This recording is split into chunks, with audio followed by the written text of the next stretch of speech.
আসসালামু আলাইকুম ডেভেলপার। আমরা যখন কোনো ব্র্যান্ডের জন্য ডোমেইন কিনি, তখন আমাদের ওই ডোমেইনের আন্ডারে মেইলের প্রয়োজন হয়। আর দেখা যায় থার্ড পার্টি কোনো সফটওয়্যার থেকে মেইল নিতে গেলে আমাদের অনেক টাকা খরচ হয়। যদি আমাদের নিজেদের ভিপিএস থাকে, তাহলে আমরা সেলফ হোস্টেড ভাবে ইমেল সার্ভার বানায় নিতে পারি। এই টিউটোরিয়ালে আমি কভার করবো মেইল কোড দিয়ে কিভাবে self hosted email service set up করা যায়, কিভাবে ডোমেইনের ডিএনএস ভেরিফিকেশন করতে হয়, কিভাবে ভিপিএস এ সবকিছু কনফিগার করতে হয়, কিভাবে একটি কাস্টম মেইল ক্রিয়েট করা যায় একটি ডোমেইনের আন্ডারে। প্রথমে আপনাদের চলে আসতে হবে docs.mailco.email এই ওয়েবসাইটটিতে। এই ওয়েবসাইটটিতে আসার পরে এইখানে যে আমরা গিটহাব লিংক দেখতে পাচ্ছি এইটার উপর ক্লিক করব। এখান থেকে আমরা ইউআরএলটা কপি করে নেব। এরপর চলে আসতে হবে টার্মিনালে। আপনারা আপনাদের সার্ভার আইপি দিয়ে ভিপিএস এ লগ ইন করে নেবেন। দেখতে পাচ্ছেন আমি অলরেডি লগ ইন করে নিয়েছি। আপনি যে পাথে এটা রাখতে চান সেই পাথে যাবেন। আমি এই পাথে মেইল কোকে সেট আপ করতে চাই। এই জন্য আমরা যে গিটহাব ইউআরএলটা কপি করছিলাম সেটা এখানে ক্লোন করে নেব।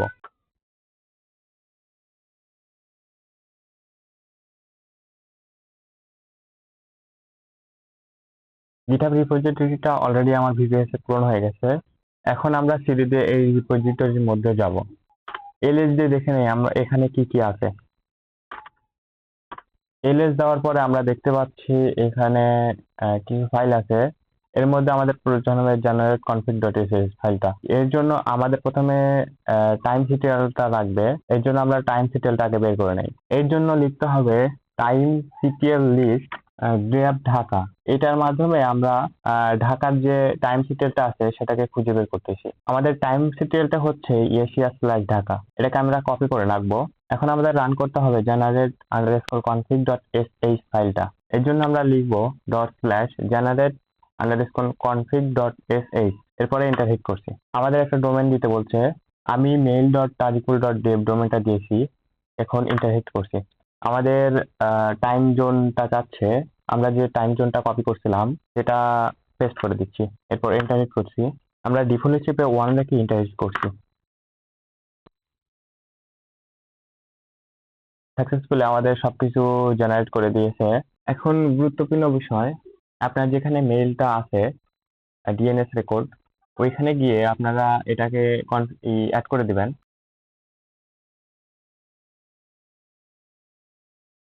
আপনি যদি ডোমেনের প্রক্সি সার্ভারের জন্য এনজিনিক্স ইউজ করেন, তাহলে আপনার আর কোনো কাজ করতে হবে না, শুধু ডকার কম্পোজ আপ -d দিলেই হয়ে যাবে। আমি যেহেতু ডোমেন কনফিগারের জন্য ট্রাফিক ইউজ করি, এই জন্য আমার এক্সট্রা কিছু কাজ করতে হবে। যারা ট্রাফিক ইউজ করতে চান এবং কনফিগার করতে চান, তারা আমার গিটহাব থেকে সোর্সটা পেয়ে যান এটা কিভাবে কনফিগার করতে হয়। আমার গিটহাব প্রোফাইলে ডকার ট্রাফিক যে রিপোর্টটা আছে এইখানে কনফিগারেশনের গাইড দেওয়া আছে। এখান থেকে আপনারা ডকারের ডকার ট্রাফিক কনফিগার করে নিতে পারবেন।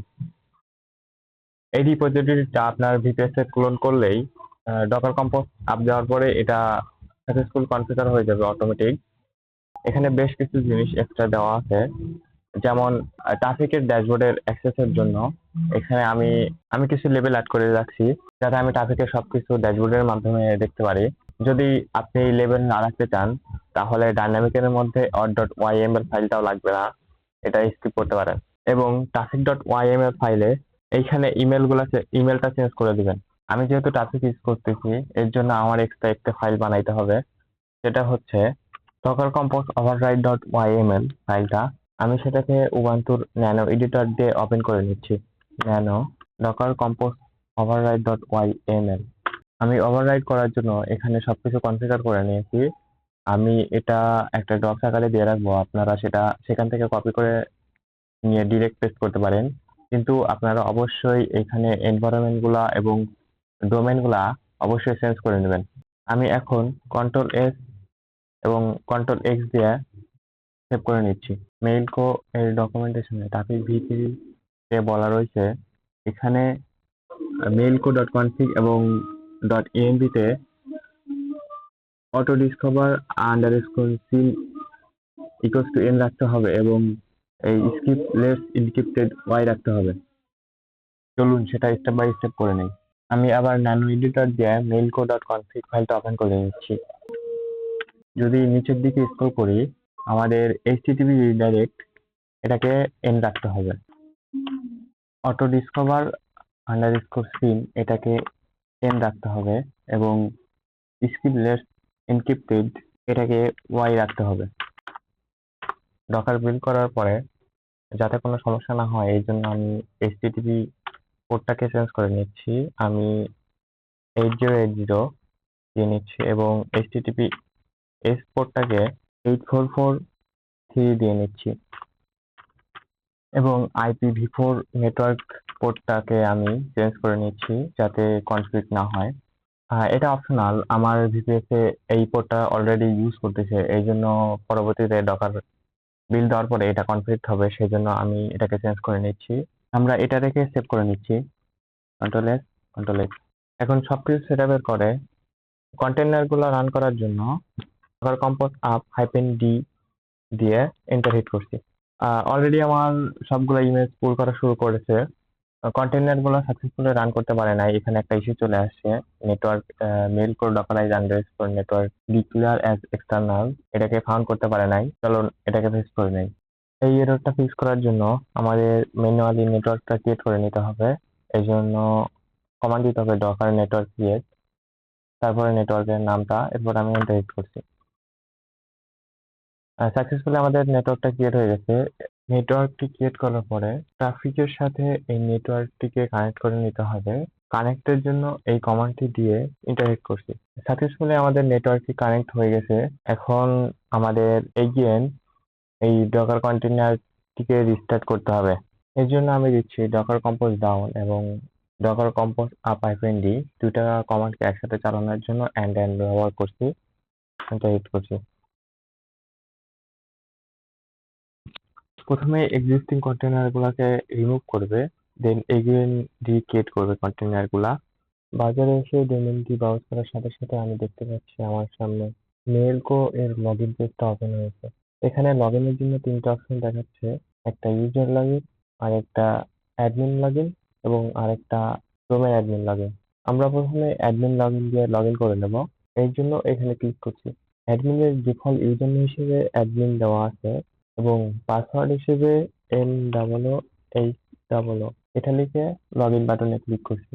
কংগ্রাচুলেশন, সাকসেসফুলি আমরা ড্যাশবোর্ডে অ্যাক্সেস করতে পেরেছি এবং এখানে বেশ কিছু ইনফরমেশন দেখতে পাচ্ছি, যেমন CPU use, disk use, container information ইত্যাদি।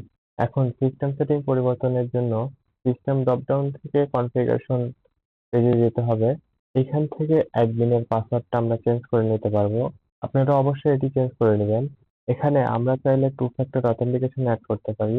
সিস্টেম সেটিং পরিবর্তনের পরে আমাদের মেইন কাজ হচ্ছে ডোমেইন অ্যাড করা এবং সেটার ডিএনএস ভেরিফিকেশন করা। এর জন্য ক্লিক করতে হবে ইমেল ড্রপডাউনে, এখান থেকে কনফিগারেশন।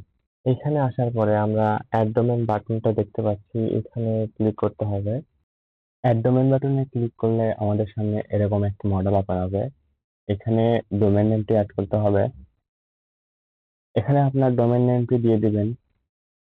শুধু এক্সাক্ট ডোমেইন নেমটাই দিতে হবে, সামনে কোনো https অথবা সাবডোমেইন রাখা যাবে না, যেমন example.com।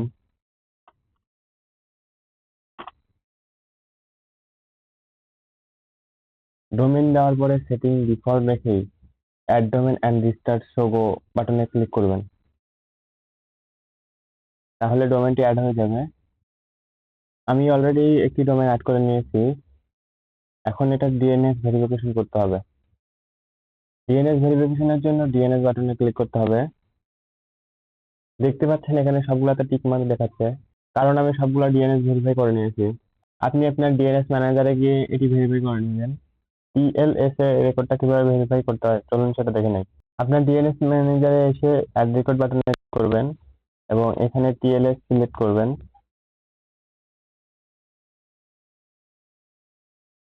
এখানে যে নেমটা দেখতে পাচ্ছেন সেই নেমটা দিবেন। ইউজের ভ্যালু হবে 3, সিলেক্টরের ভ্যালু হবে 1 এবং ম্যাচিং টাইপ হবে 1 এবং সার্টিফিকেটে আপনি এই ভ্যালুটা দিয়ে দিবেন। এখানে 311 পাইলাম আমরা এইখান থেকে। এসপিএফ টিএক্সটি রেকর্ডে আপনি ভ্যালু হিসেবে এটা সেট করবেন এবং বিমার্ক এর ভ্যালু হিসেবে এটা সেট করবেন। যেখানে যেখানে প্রায়োরিটি আছে সেখানে প্রায়োরিটি হিসেবে 10 সেট করতে পারেন।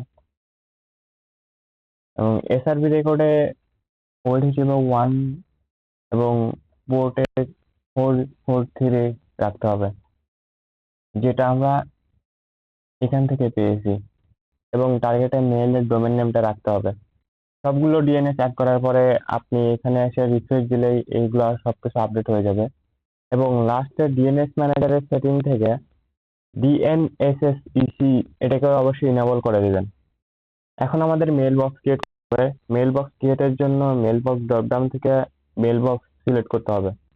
আপনারা দেখতে পাচ্ছেন অলরেডি আমার একটা মেল বক্স ক্রিয়েট করা আছে, আমি আরেকটি মেল বক্স ক্রিয়েট করে নেব আপনাদের দেখানোর জন্য। দেখতে পাচ্ছেন এখানে মেল বক্স অ্যাড করার জন্য একটি মডেল ওপেন হয়েছে। এখানে ইউজার নেমটা দিতে হবে, যেমন সাপোর্ট, এবং এখানে একটি ফুল নাম দিয়ে নেবেন।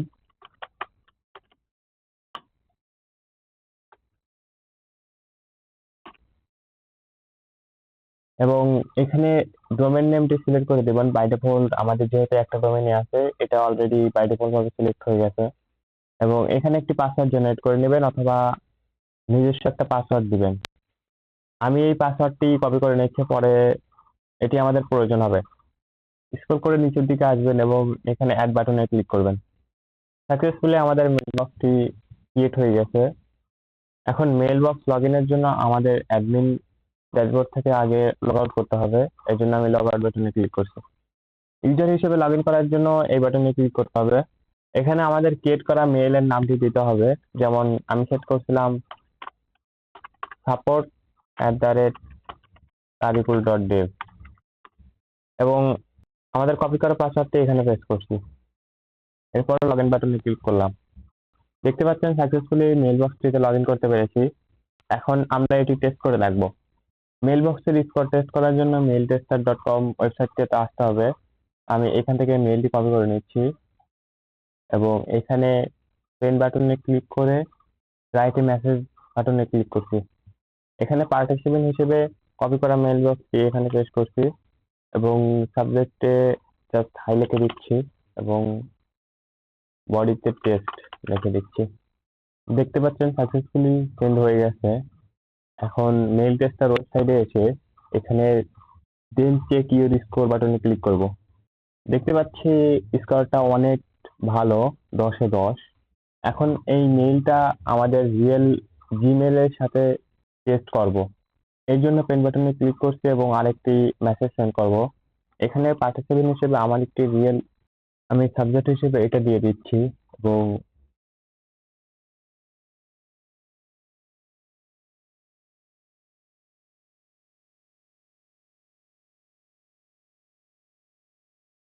এখান থেকে একটি মেইল সেন্ড করি, দেখি আমাদের ক্রিয়েট করা মেইলে এটি সেন্ড হয় নাকি। এর জন্য কম্পোজ ইমেল সেট করছি।